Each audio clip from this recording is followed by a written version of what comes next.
The COVID-19 pandemic has interrupted our lives.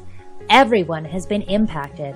But Indigenous, racialized, and immigrant and refugee communities in Manitoba and Canada have been disproportionately impacted by COVID-19. Let's take a moment to understand how structural barriers and systemic racism have put some communities at greater risk.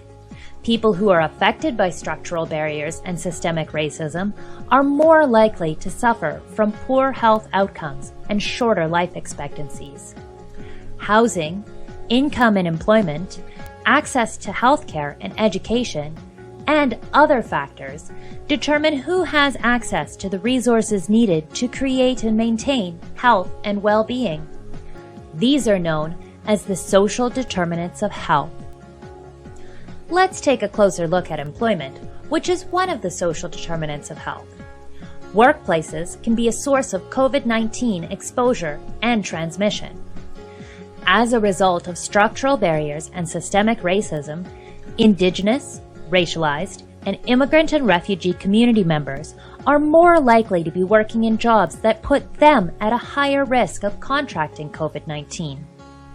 Jobs that involve working directly with the public, such as healthcare, manufacturing, food production, community support, or retail positions, all put someone at higher risk for COVID-19.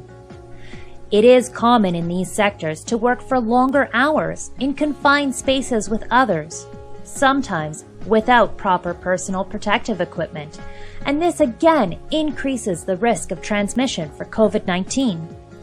These jobs are also often lower paid, without proper employment benefits, like sick days. For example, many racialized and immigrant and refugee community members are employed in long-term care facilities and meatpacking industries. These settings have experienced some of the largest workplace outbreaks of COVID-19. The Government of Manitoba's COVID-19 race, ethnicity, and indigeneity data describes 30% of cases are among those in the food manufacturing sector, 15% are in the service industry, 11% in transportation, 9% in healthcare, and 8% in farming. At the end of August 2020, workers at Maple Leaf Foods in Brandon, Manitoba wrote an open letter to their employer and the Government of Manitoba. They described a diverse workforce with many employees coming from all over the world and many migrant workers. The letter described unsafe working conditions, including crowded staff locker rooms, limited physical distancing measures, and no staggered times for washroom breaks. The employees called on the government to protect workers by shutting down the facility for 2 weeks, deep cleaning the facility, ensuring all employees got tested for COVID-19, and providing all employees job security and wage protection during the plant closure.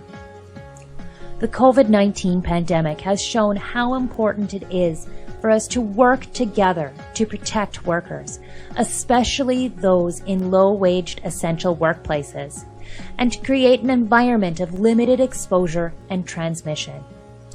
Now that you have learned more about one of the social determinants of health and how this puts Indigenous, racialized, and immigrant and refugee communities at greater risk of COVID-19, we call on you, community members of Manitoba, to learn more about structural barriers and systemic racism in Manitoba. Many, burdened by the disproportionate impact of COVID-19, feel their voices have not been heard. Together, we must ensure that Manitoba's COVID-19 response addresses the unique needs of all communities.